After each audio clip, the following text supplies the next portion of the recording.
देखो बच्चों, कल अपने सवाल नंबर 10 को हल किए थे। आज अपने सवाल नंबर 11 पे जा रहे हैं।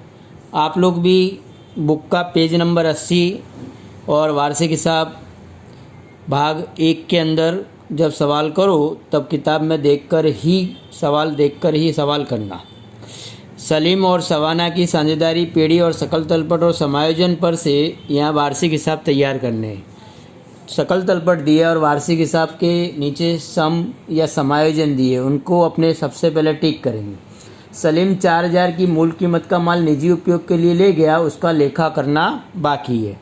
इसको अलग से अपने बताएंगे बराबर। एक तो चालू खाते में और दूसरी असर अपने खरीदी में से कम करेंगे। यहाँ खरीदी के लिए अमुक विवरण दिए अमुक नहीं दिए, वो बाद में बताएंगे अपने। हिसाबी वर्ष के अंत में 8000 का माल खरीदा परंतु खरीदी में लिखना रह गया। अब देखो खरीदी बताएंगे और खरीदी से अपने लेनदार बढ़ेंगे, लेनदारों पर टिक कर लो एक यहाँ। उसके बाद पेशगी चुकाया, बीमा प्रीमियम जो दिया है उसमें अपने टिक करेंगे। यहाँ बीमा प्रीमियम दिया है उस पर टिक कर लो। उसके बाद देनदारों में 800 रुपये लेना वसूल नहीं होगा और 5% डूबत ऋण अनामत, तो अपने देनदारों पे टिक कर लो। 2 टिक करनी है देनदारों पे, एक तो डूबत ऋण की और डूबत ऋण अनामत की। देनदार बटाव अनामत की अब आवश्यकता नहीं है। यहाँ देखो बच्चों, देनदार बटाव अनामत यहाँ दिया है 760 रुपये, उसकी अब आवश्यकता नहीं है। उसको अपने लाभानी खाते में बराबर बता देंगे, अब ज़रूरत नहीं है उसकी अब। और यंत्रों पर 20% की दर से घिसाई, फर्नीचर पर 5% की दर से। तो प्लांट, यंत्र और फर्नीचर दोनों पे अपने घिसाई अपने लिखेंगे बराबर 5% और 10% से। चलो देखो बच्चों, अब सकल तलपट की एक एक असर अपने बताते जाएंगे। यहाँ अपने सकल तलपट की असर देनी है बराबर। अब यहाँ बच्चों अपने खाते बनाएंगे। लाभानी खाता, लाभानी वितरण खाता, चालू खाता, आर्थिक चिट्ठा और खरीदी के लिए अपने पीछे गणना कर लेंगे बराबर। देखो बच्चों, अब यहाँ सबसे पहले पूंजी दी है, पूंजी को अपने आर्थिक चिट्ठा में डायरेक्ट बढ़ा दो। पूंजी खाता सलीम और सवाना दोनों का लिखो। सवाना की पूंजी और सलीम की पूंजी। सलीम की पूंजी दी है 1,60,000 और सवाना की पूंजी दी है 1,20,000। दोनों को जोड़ के 1,80,000 रुपये बाहर निकाल दो। उसी प्रकार चालू खाते की बाकी। अब देखो, सवाना की उधार बाकी और सलीम की जमा बाकी। तो तारीख 1/4/16 शेष आगे लाए 10,000 रुपये सलीम के कॉलम में, सवाना में उधार बाजू डैश। उसी प्रकार जमा बाजू 1/4/16 शेष आगे लाए सवाना में अपने बाकी दिए 40,000, तो 40,000 जमा कर दो। उसके बाद माल का स्टॉक, ये माल का अंतिम स्टॉक दिया है तो संपत्ति लेना बता दो। अंतिम स्टॉक और उसकी रकम है 54,600। उसके बाद नगद शेष भी अपने यहाँ ही बताएंगे। संपत्ति लेना में नगद शेष 14, नगद शेष दिए है 560 रुपये। अब देखो, बैंक में चालू खाता यानी बैंक में चालू खाते की उधार बाकी दी है, इसको भी यहीं बता दो। बैंक में संपत्ति लेना बाजू चालू खाता और रकम दी है 14,000 रुपये। उधार बाजू हो तो उधार बाजू और जमा बाजू हो तो जमा बाजू। SBI की फिक्स डिपॉजिट, इसको भी यहीं बताएंगे। SBI की फिक्स डिपॉजिट और यह रकम दी है अपने को 36,800 रुपये। देनदार, संपत्ति लेना बताओ। देनदार अंदर के कॉलम में रखो 36,800 के देनदार। उसी के सामने लेनदार लिख दो पूंजी दायित्व में, वह भी अंदर रखो, समायोजन है इसलिए 24,000। उसके बाद वेतन को अपने लाभानी खाते की उधार बाजू बताएंगे। वेतन, इस पर कोई सम नहीं है, समायोजन नहीं है तो बाहर निकाल दो। 37,000 रुपये वेतन के। उसके बाद जमीन मकान अपनी संपत्ति है, संपत्ति लेना बता दो, जमीन मकान कोई समायोजन नहीं है तो बाहर निकाल दो। उसकी रकम दी 1,20,000 जमीन मकान। उसके बाद यहाँ अपने को प्लांट यंत्र, अब प्लांट यंत्र पे समायोजन है इसलिए अंदर रखो प्लांट यंत्र, उसकी रकम है 40,000 रुपये, तो 40,000 रुपये अपने अंदर के कॉलम में। उसके बाद फर्नीचर, उसको भी अंदर रखो, फर्नीचर पे भी समायोजन है, उसकी रकम दी है 10,000, तो अंदर के कॉलम में 10,000। बीमा प्रीमियम समायोजन है इसलिए लाभानी खाते की उधार बाजू अंदर के कॉलम में रखो विवरण में। बीमा प्रीमियम उसकी रकम है 2,000 रुपये, तो अंदर के कॉलम में 2,000।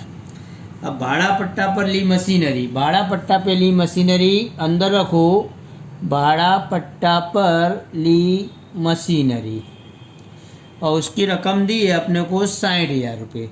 अब देखो बच्चों, इसमें समायोजन दिया है कि भाड़ा पट्टा की मशीनरी 1/4/16 से 5 वर्ष के लिए रखी।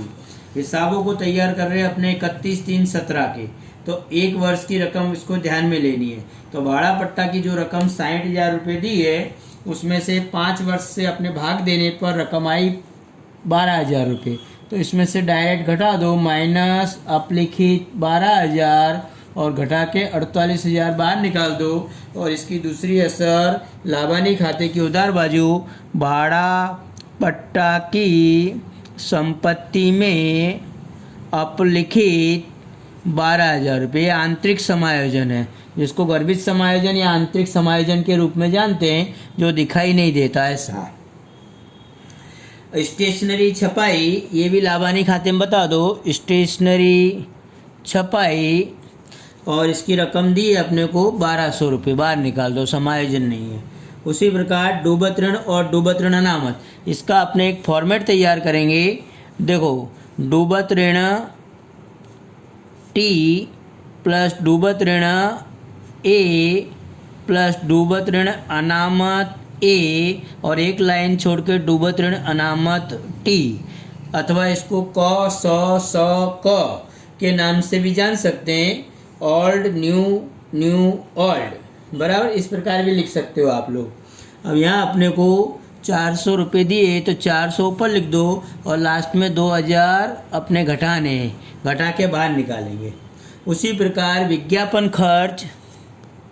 विज्ञापन खर्च की रकम बाहर निकाल दो यहाँ, और वह रकम अपने को दी है 1,200 रुपये। उसी प्रकार मुसाफरी खर्च भी लाभानी खाते में मुसाफरी खर्च, और यह रकम दी है अपने को मुसाफरी खर्च की 800 रुपये। अब व्यापार खाता दिया है, अब व्यापार खाता के लिए अपने इधर एक पत्रक तैयार करेंगे, उस पत्रक में अपने व्यापार खाता को बता सकते हैं यहाँ। तो उसके लिए अपने थोड़ी सी गणना कर लेते हैं और एक बता देते हैं। इधर देखो, व्यापार खाता बना के बता दो, अथवा विवरण रकम, छोटा सा एक व्यापार खाता तैयार कर देंगे यहाँ अपने, और इधर लिख दो सकल लाभ, मतलब सुधारा हुआ व्यापार खाता बोलेंगे इसको। तो यहाँ सकल लाभ 61,800 जमा साइड में बता दो। उसके बाद सवाना की लोन, अब देखो सवाना की लोन अपने पूंजी दायित्व में बताओ। सवाना की लोन 1/10/16 से, और रकम है इसकी 60,000 रुपये, अंदर के कॉलम में रखो, इस पर ब्याज गिनना है तो गिन लेते हैं साथ में बच्चों। देखो 1/10/16 से ब्याज का दर नहीं दिया हो तो कम से कम 6%, तो 6×6=3,600 रुपये ब्याज आया।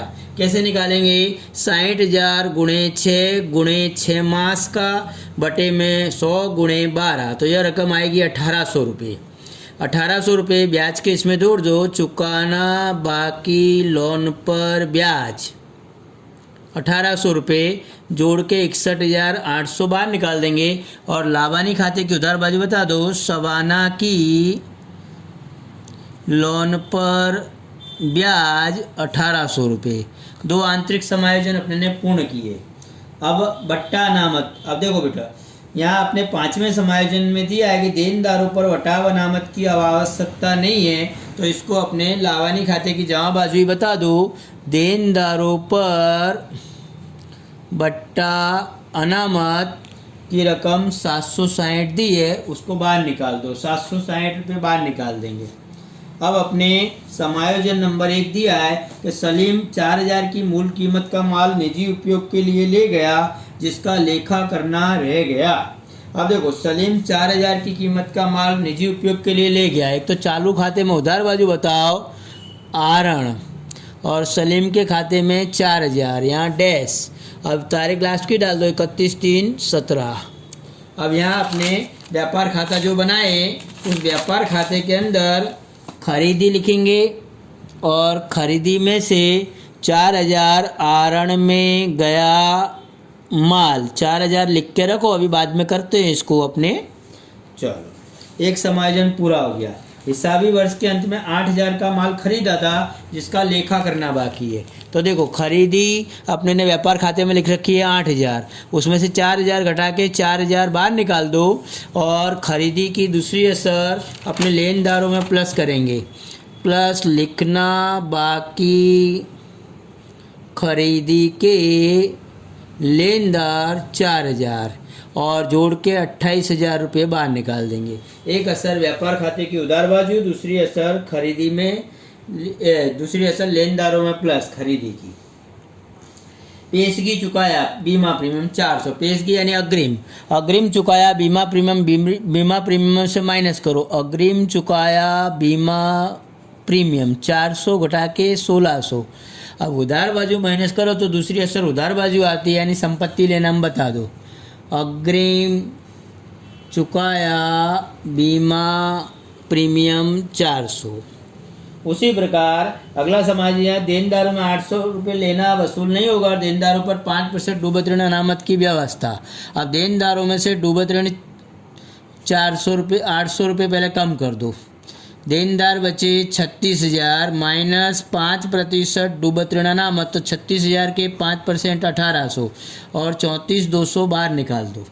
सबसे पहले डूबत ऋण घटाएंगे, फिर जो देनदार बचेंगे उस पर 5% डूबत ऋण अनामत की व्यवस्था करेंगे। और इसकी दूसरी असर लाभानी खाते की उधार बाजू बताएंगे अपने जो फॉर्मेट बनाए उसमें। तो 800 रुपये डूबत ऋण समायोजन के और 1800 ये टोटल, तीनों रकम का टोटल करो तो यहाँ हो गया 3000 रुपये, और 3000 में से 2000 घटा के 1000 अपने बाहर निकाल देंगे। यहाँ 1000 रुपये बाहर आ जाएंगे। अब देखो बच्चों, यहाँ अपने प्लांट यंत्र पर 20% घिसाई, फर्नीचर पर 5% घिसाई। अब प्लांट यंत्र पर 20% माइनस घिसाई 8000 रुपये, 40,000 के 20%, 32,000 बाहर निकालो। और प्लांट यंत्र पे भी घिसाई 5% दी है, तो 5% के हिसाब से 10,000 पे 500, यानी टोटल घिसाई 9,000 घटा के रकम बाहर निकाल दो 9,500। दोनों असर लाभानी खाते की उधार बाजू बताओ। प्लांट यंत्र पर घिसाई 8,000 और मशीनरी पर घिसाई, फर्नीचर पर घिसाई 500 रुपये। इस प्रकार अपने सवाल पूरा करेंगे। अब अपने टोटल करेंगे। देखो बच्चों, यहाँ अपने सबसे पहले व्यापार खाता जो बनाए थे उससे अपने टोटल की शुरुआत करेंगे। व्यापार खाते में 61,800, यहाँ भी 61,800, उसमें 4,000 घटा दो तो 57,800 सकल लाभ। सुधारा हुआ सकल लाभ 57,800। इस लाभ को अपने लाभानी खाते में जहाँ बाजू ले आओ। सकल लाभ व्यापार खाता से लाए 57,800। अब यहाँ अपने 57,800 बराबर। अब इस सवाल के अंदर उधार बाजू का टोटल ज़्यादा आ रहा है, 65,100 रुपये आएगा उधार बाजू का टोटल। यहाँ भी लिखो 65,100 रुपये, और डिफरेंस की रकम जमा बाजू की घटाने पे सकल हानि 6540 रुपये हानि आ रही है इधर, तो शुद्ध हानि, और दोनों के बीच बांट देंगे। जो अपने वितरण खाते ले जाएंगे सर्वप्रथम अपने इस हानि को उधार बाजू ले आओ वितरण खाते में। शुद्ध हानि लाभ हानि खाता से लाए 6,540। अब 6,540 टोटल करो यहाँ भी 6540, जमा में भी 6540 और ऊपर भी 6540। इसको लिख दो वितरण पात्र हानि, और सलीम और सवाना दोनों के बीच समान प्रमाण में बांट दो। कोई प्रमाण नहीं दिया हो तो समान प्रमाण में 3270 3270। इस हानि को अपने चालू खाते में ले आएंगे उधार बाजू। तारीख 31/3/17 वितरण पात्र हानि 3270 3270। अब देखो बच्चों, यहाँ अपने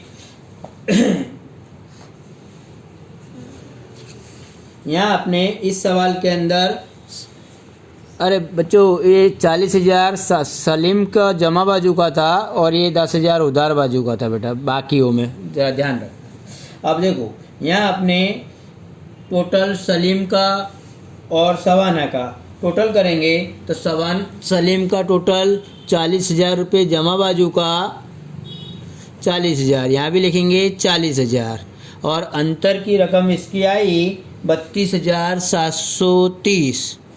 शेष आगे ले गए। तारीख 31/3/17। अब ये उधार बाजू आया अंतर, इसको अपने देखो बच्चों, अपने सलीम के जमा बाजू का टोटल 40,000 चालू खाते में, उधार बाजू भी 40,000 लिखो और दो रकम उसमें से घटा देने की, और डिफरेंस की रकम 32,730 उधार बाजू निकली। इसको अपने आर्थिक चिट्ठा में पूंजी दायित्व बाजू ले आओ।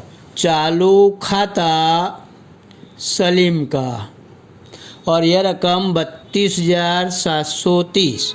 उसी प्रकार इसका टोटल करेंगे तो इसका टोटल आएगा 13,270। यहाँ भी लिखो 13,270। अब 13,270 रुपये की रकम ऊपर भी लिख दो, और लिख दो यहाँ शेष आगे ले गए। कहाँ ले जाएंगे? चालू खाता की बाकी को आर्थिक चिट्ठा के संपत्ति लेना बाजू। तो यहाँ लिख दो चालू खाता 13,270। अब देखो बच्चों, आर्थिक चिट्ठा के दोनों बाजू का योग अपने करेंगे तो दोनों बाजू का योग समान आना चाहिए। यहाँ अपने दोनों बाजू का योग 4,06,530, यहाँ भी 4,06,530 से अपना सवाल हल होगा, यानी पूरा कंप्लीट होगा। आप लोगों के लिए आज का होमवर्क यही है, अपनी नोटबुक में सवाल नंबर 11 को सॉल्व करना है, हल करना है, और उसको तैयार करके मुझे जब मैं मंगाऊँ तब बताना है।